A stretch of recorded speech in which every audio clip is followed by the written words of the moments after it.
Bien, está sistema nervioso, sistema endocrino, sistema digestivo y nutrición. Algunas preguntas son puntuales en cuanto a revisar otra vez la identificación de algunos órganos, la función de algunos órganos, y en algunos puntos se pide que ustedes integren los sistemas. Entonces, el primer punto dice, el sistema nervioso, junto con el sistema endocrino, corresponden al sistema D, o sea, tienen que ver con dos funciones importantes, ¿sí? El control, la coordinación de todas las funciones del organismo. Entonces, lo que se les pide con respecto a eso, perdón, pero están ingresando alumnos.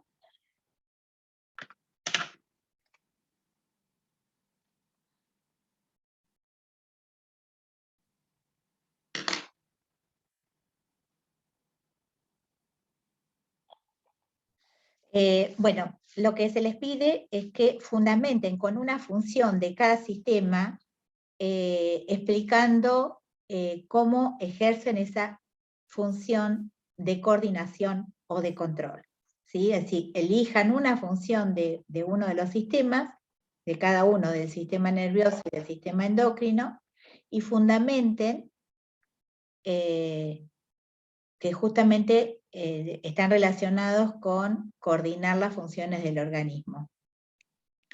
Cuando pregunto cuáles son las principales diferencias, las diferencias están dadas por la forma de responder, los tiempos de respuestas, los mecanismos más importantes para responder. Creo que en las diapositivas ustedes tenían una tabla comparativa de las funciones de los dos sistemas. Después, en el punto 2, hay que diferenciar la neurona de las células gliales, ¿sí? Son estructuras diferentes con funciones diferentes. Las dos pertenecen al sistema nervioso. Una de ellas tiene capacidad de regeneración, la otra no. Una tiene que ver con el impulso nervioso, la otra con garantizar los nutrientes, oxígeno y todas las funciones vitales que necesita la neurona para funcionar. Se trata de identificar bien esos dos tipos de neuronas. Después, cómo está organizado el sistema nervioso. Eso creo que tenían también un esquema, sistema nervioso central y sistema nervioso periférico. Qué órganos hay en el encéfalo, y de ese seleccionan un órgano y lo describen. Después, muy cortito, van a explicar, porque fue uno de los temas que utilizamos para hacer la introducción al sistema nervioso, qué es la depresión. Perdón, profe. Sí. Dice seleccionar un órgano y describir un órgano con componente del encéfalo. Un órgano que de los que actúe. están en el encéfalo. ¿Cómo? Se Con los que cortó. actúa. O sea, sí, por ejemplo, si vos elegís el cerebro, explicás un poquitito de la anatomía del cerebro, ¿sí? Bueno, pues la presencia de los dos lóbulos, unidos por el cuerpo calloso, cuánto pesa, que es el órgano más grande, y la función que tiene, por ejemplo. Ah, perfecto. Después, muy breve, ¿qué es la depresión? ¿Cuáles son los síntomas que se relacionan con la depresión? No se entusiasmen mucho en describir los distintos estados depresivos, los diferentes escalas. Sí. Disculpe, Malena Lodi me pide que le diga que la acepte. No la estoy viendo acá, pero me fijo.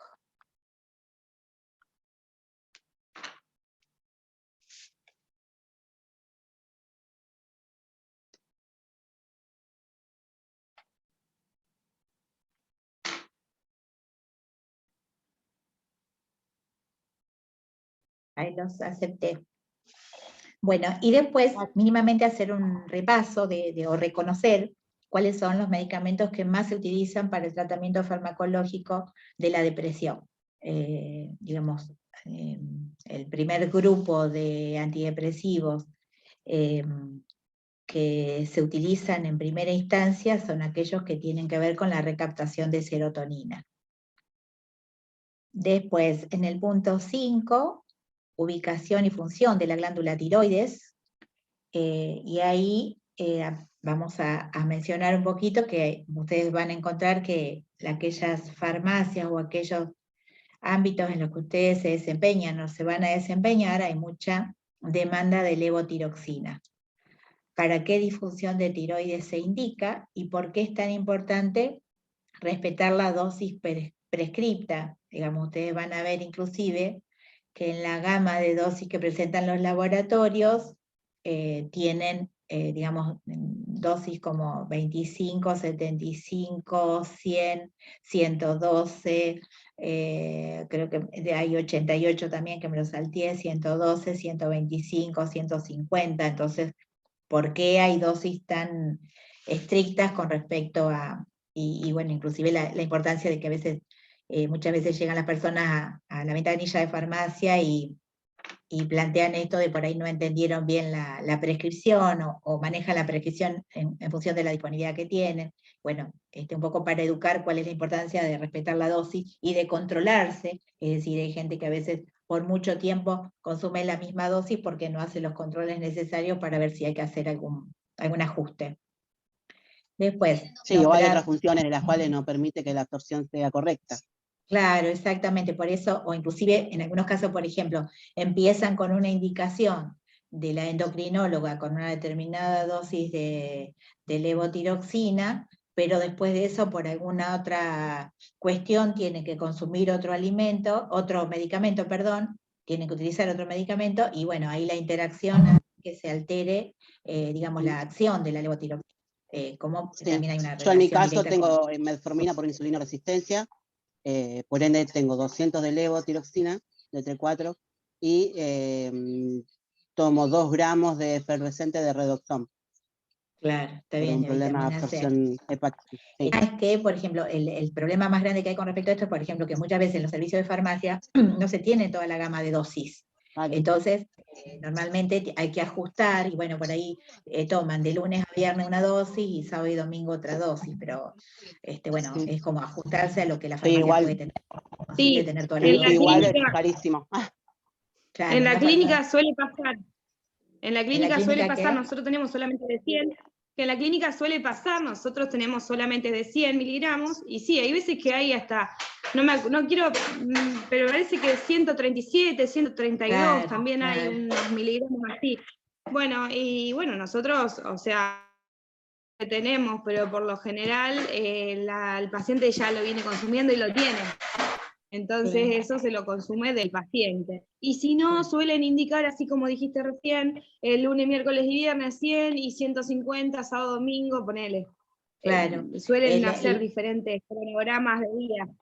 Claro, a veces es importante poder contar con la marca comercial que viene ranurada, ¿sí? Entonces, por ejemplo, si mal no recuerdo, sí. Me parece que la de 100 viene ranurada en 4, lógico, no es la misma seguridad de consumir 25 miligramos, un comprimido de 25, que consumir la cuarta parte de uno de 100, o sea, nunca... No viene más Silvia ranurada en 4, viene ranurada en 2. Claro, bueno, antes venía en 4 entonces, en algún momento Más vino difícil ahora. Claro. Ahora es más momento, complicado, porque cuando venía en 4 por lo menos podías hacer dosis de 25, pero ahora ya no. Claro, exactamente. Bueno, el tema es también Claro, y saber también cuáles el son las tema marcas es comerciales. cuando los médicos dan una marca específica, un Claro. laboratorio específico. Por ejemplo, a mí me da Montpellier sí o sí, y no puedo tomar Gador o cualquier otro laboratorio, por ejemplo. Pero por alguna cuestión en especial. Porque no me hacen efecto. Ah, mira Y vos. Montpellier sí. Mira vos. Sí, yo tengo una compañera que le pasó exactamente lo mismo. Sí. Que no puede tomar otra porque no le hace efecto. No. Mira vos. Y probó, se me descontrola demasiado y probó todos los laboratorios, de los más económicos o genéricos, y no hay caso, termino en Montpellier sí o sí. Bueno. Así que voy a tener que hacerme socia vitalicia de Montpellier. Bueno, sí, muy buen dato, muy buen dato. Y preocupante, además, un dato preocupante. O sea, si en el mercado hay medicamentos que no garantizan la función que tiene, función farmacológica que tienen, es para complicarse, es para preocuparse mucho, ¿no? Bueno, en el punto 6, glándula y hormonas relacionadas con la glucemia, digamos, acá mencionan el páncreas como glándula endocrina, y la insulina y el glucagón que regulan el nivel de glucosa en sangre. Después, medicamentos para controlar el síndrome metabólico. El síndrome metabólico yo les mencioné en una clase que era el síndrome metabólico.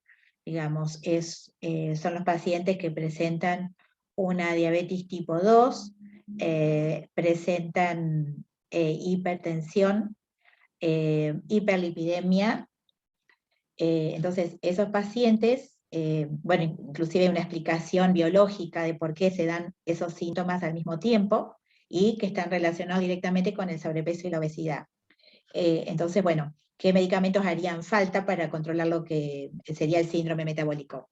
Eso lo mencioné en una clase, yo no me acuerdo si se entiende bien en la grabación, pero cualquier cosa le subo también ese material de lo que es el síndrome metabólico, que tiene que ver tanto con lo que es el sistema endocrino y con lo que es el sistema digestivo. Y después, considerando la anatomía y la fisiología del sistema nervioso, definir algunos puntos que le puse ahí: sinapsis, hormonas, impulso nervioso, neurotransmisores, equilibrio, signos vitales, respuesta refleja, efectos opuestos involuntarios, nervio craneal, nervio espinal, hipocampo, hipo e hipersecreción y estrés. Cuando hablo de equilibrio, hablo del equilibrio físico, no hablo de homeostasis. Hay un órgano, el cerebelo, que tiene que ver justamente con la función de equilibrio, que la mencionábamos, cómo se deteriora ese equilibrio cuando consumimos alcohol. Y tiene que ver Ahí justamente definimos con lo el que cerebro. es cada una de esas cosas, nada más. Nada más que eso, muy cortito definir a qué me estoy refiriendo cuando menciono, por ejemplo, efectos opuestos involuntarios, que era el simpático y el parasimpático, Sí. por ejemplo, dilatación y relajación de la pupila, por darles un ejemplo. Después, los órganos que participan directamente en el proceso de digestión química, que es un poco, lo podrían revisar en ese último cuadro que hicimos, donde están los distintos órganos y la función que cumplen. Cuando hablo directamente es porque el alimento está pasando por ese órgano. Y el órgano donde se produce la absorción de nutrientes. Seleccionar una glándula anexa y explicar su funcionamiento en la digestión. Y ahí también, en relación a la digestión, definir glándulas salivales, tejido epitelial, movimientos peristálticos, enzimas, jugo pancreático, vellosidades intestinales, heces, absorción, degradación química, defecación, colostomía y descartables para la colostomía. Y después, bueno, explicar un poquito el concepto de nutrición y explicar con un ejemplo la integración entre el sistema digestivo, cuáles son las funciones del sistema digestivo relacionadas con el sistema nervioso. Por ejemplo, el sistema nervioso tiene un control involuntario sobre los distintos órganos del sistema digestivo. Solamente el control voluntario es la masticación, la eliminación de heces, y involuntarios serían los movimientos peristálticos, los movimientos a nivel del estómago. Y en relación al sistema endocrino, hay una glándula del sistema endocrino, que es el páncreas, que realiza la secreción de sustancias que participan en la digestión, ¿sí? Lo que son las sales biliares que se liberan desde el páncreas, que tienen que ver en el proceso digestivo. O sea, ese sería buscar un ejemplo de cómo están integrados los tres sistemas: el sistema nervioso, el digestivo y el endocrino. Después, seleccionar cinco micronutrientes y la importancia de incorporarlos al organismo. ¿Qué medicamentos se suelen prescribir para reponer esos nutrientes al organismo? Entonces ustedes habrán visto muchas veces que está la indicación de hierro, indicación de calcio, indicación de complejo B, indicación de calcio con vitamina D. Bueno, mencionar nada más Omega. los omega 3, omega 6, con magnesio, compuestos, medicamentos a base de magnesio, el magnesio, holomagnesio. Después, bueno, complejos vitamínicos tipo complex, que tienen vitaminas y minerales. Bueno, sería más o menos eso lo que tienen que mencionar nada más. Bueno, explicar después por qué. Irene y Norma están en sala de espera, Silvia. Lo que pasa es que yo no sé por qué estoy compartiendo esto y no las veo a ellas. No veo ni siquiera que me aparezcan ya las admito.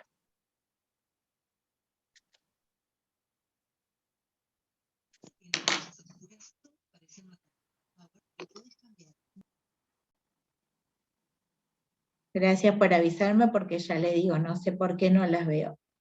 Bueno, entonces, ¿por qué es tan importante el consumo de agua? Van a tener la diapositiva en las diapositivas de nutrición que vimos el otro día, donde explican las funciones del agua. Indicar el porcentaje de hidratos de carbono, proteínas y lípidos en una dieta equilibrada. Esa diapositiva la tengo que agregar porque no estaba. Y después, en relación a los hidratos de carbono, azúcares o glúcidos, como se les llama, indicar los disacáridos que se utilizan en la dieta humana, como es el azúcar, que es un disacárido, la sacarosa, la maltosa, y después cuál es el polisacárido que se ingiere en los panificados y que permite obtener grandes cantidades de glucosa en la digestión, y cuál es la función de las fibras en el organismo. Con respecto a la función de las fibras en el organismo también hay productos farmacéuticos de abastecimiento. En relación a los lípidos, indicar la función en el organismo, cuáles son los tipos de lípidos recomendados, cuál es el consumo de colesterol recomendado, y qué recomendaciones se dan con respecto al uso de grasas trans. Las grasas trans no se deben consumir, los alimentos deben estar libres de grasas trans, e inclusive tienen que tener la leyenda que dice alimento libre de grasas trans. En relación a las proteínas, indicar la función en el organismo y cómo se determina la calidad proteica de un alimento. Eso tenía una diapositiva que estaba inclusive en escala, del alimento de mayor calidad proteica al alimento de menor calidad proteica. Después tienen alimentación enteral y parenteral, patologías o trastornos en los que se indican, composición de cada una de ellas y los elementos descartables para la colocación. Y después, muy breve, importancia de la promoción y prevención en relación a la nutrición y salud. O sea, no en relación a nutrición y en relación a salud, no, a nutrición y salud. O sea, las cuestiones que tienen que ver con el estado de salud que está involucrado con la nutrición, y bueno, ustedes van a ver que la mayoría de las patologías siempre se analiza el tema de la alimentación saludable, el tema de controlar la nutrición, etcétera, etcétera. No sé si tienen alguna duda sobre alimentación parenteral, enteral, los elementos descartables y demás. Eso que eran las cositas que había pasado en clase, ¿se acuerdan? Sí, pero igual lo voy a subir en el Classroom. Yo hoy lo fui a escanear, lo tengo en un archivo, así que esta noche lo subo en el Classroom, para que lo puedan ver mejor. ¿Cuándo es la fecha de entrega? La fecha de entrega son más o menos 12 días aproximadamente, entre el 12 y el 14 de julio. Y puede ser un trabajo grupal, y si es grupal, entrega a un solo alumno. Con el nombre de los integrantes del grupo y cómo se organizaron para hacer el trabajo. Lo que les pido es que para el martes que viene, que no lo van a tener hecho, pero sí pueden volver a revisar las consignas, ya van a tener el material en la clase y se fijan si alguna consigna no entienden o si les parece que algo del material que les mandé no está completo.